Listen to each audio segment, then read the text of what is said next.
You saved 3 years for this. 18,000 euros. Some people spend that on a car. You spend it on the trip you've been building in your mind since you were a child. Antarctica, the most remote islands on Earth. The kind of open ocean that makes you feel the actual size of the world for the first time. April 1st. The MV Hondius leaves Ushuaia, Argentina, one of the southernmost cities on Earth, carrying 147 passengers and crew from 23 different countries, heading for Antarctica and several isolated islands in the South Atlantic. You stand at the railing that first morning. Icebergs in the gray southern light, exactly what it was supposed to be. You have no idea that 10 days from now, someone on this ship will be dead.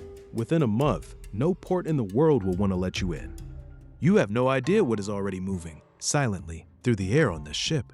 Before we go further, because you need to understand what this is before you can understand what it feels like, here's the virus. Hantavirus has existed for decades. It lives in rodents, rats, mice, the long-tailed pygmy rice rat in South America, and it stays there, quietly, causing them no harm at all. In their rodents, hosts these viruses cause a persistent, completely asymptomatic infection, Nervatha venis interbactia. The animal carries it its whole life and never suffers a single symptom. Humans are a different story. When the virus jumps to a human, through contact with infected rodent urine, droppings, or saliva, or in the case of the Andes strain, through close contact with another infected person, it does something specific and brutal to the human body.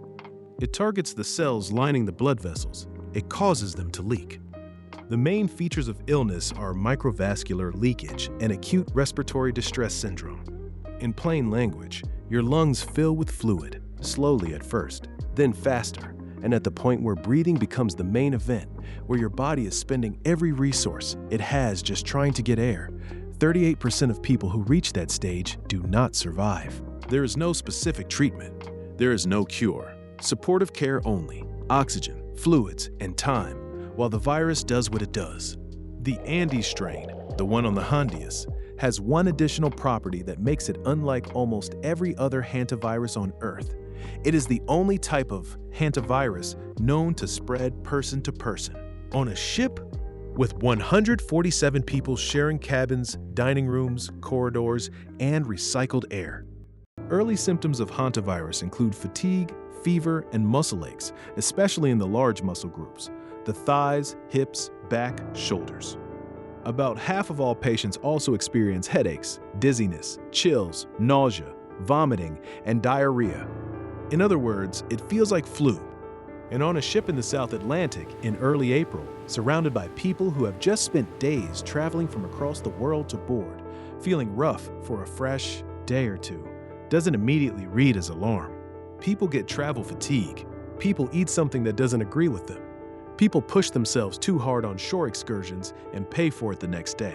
So when passengers started feeling it, the deep muscle ache, the fever climbing, the exhaustion that felt heavier than ordinary tiredness, most of them probably did what anyone would do. They rested. They drank water. They waited for it to pass. It didn't pass. Illness onset occurred between April 6th and April 28th. Cases were characterized by fever, gastrointestinal symptoms, and rapid progression to pneumonia, acute respiratory distress syndrome, and shock. Rapid, that word matters. This virus moves fast once it moves. A passenger on board died on April 11th, 10 days into the voyage. The ship is somewhere in the South Atlantic, far from any major port, far from any specialist medical facility. The ship's doctor is doing what they can, but there is no specific treatment for this. There is nothing to give except support and hope. And for this passenger, that wasn't enough. The ship continues. What do? You are at sea. You cannot simply turn around. And at this point, the full picture of what is happening is not yet clear. The cause of death is not yet confirmed. PCR testing that confirmed hantavirus infection wasn't completed until May 2nd, 3 weeks after the first death. 3 weeks of not knowing exactly what was killing people on this ship. Think about what those 3 weeks feel like if you're on board. Someone has died, others are sick. The symptoms look like flu, but they aren't behaving like flu. The ship's medical resources are limited. You are in one of the most remote stretches of ocean on the planet. and the ache in your shoulders that started 2 days ago. Is that travel fatigue, or is that something else? On April 24th, the body of the first passenger was removed from the vessel at St. Helena. His wife, who had also fallen ill, disembarked with him. She died 2 days later in a hospital in Johannesburg. A third passenger also died on board. By now, the picture was becoming clearer and more frightening. This wasn't one unlucky death, this was a cluster. And when the Hantavirus confirmation finally came through on May 2nd, the international response accelerated immediately. The problem was the ship had nowhere to go. Although the ship docked at Praia in Cape Verde for 3 days, no one was allowed to disembark. Local facilities were unable to handle a safe evacuation. Then Spain, the most logical destination, became a political crisis. The president of the Canary Islands said he cannot allow Hondius to enter the Canaries, refused to receive the ship in Tenerife. The cruise company responded that Spain had a moral and legal obligation to assist these people. Outside the window, just ocean. Same ocean as yesterday, same ocean as the day before. Somewhere on the ship, people are isolated in their cabins. Medical teams are in full protective equipment. Epidemiologists board the boat in full gear to assess the situation. The rest of the passengers watch from windows and doorways, processing a situation that has no roadmap, no precedent in their experience of the world. You are not sick, not yet. The 42-day incubation window means you cannot be sure. Every morning you wake up and you check. Any fever, any muscle ache? You've memorized the symptom list. You know exactly what to look for. You check your temperature 3 times a day. This is what the healthy passengers lived for weeks. There is a specific psychological experience that happens when danger is present but not certain. Not the clean, sharp fear of an immediate threat. That at least has a clear shape. This is the other kind, the waiting kind.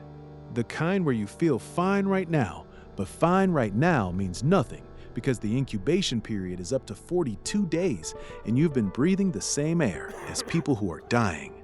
And you don't know, you simply do not know, whether the virus is already inside you, moving through its silent early phase, or whether you are one of the lucky, ones who will walk off this ship and go home and never think about Hantavirus again.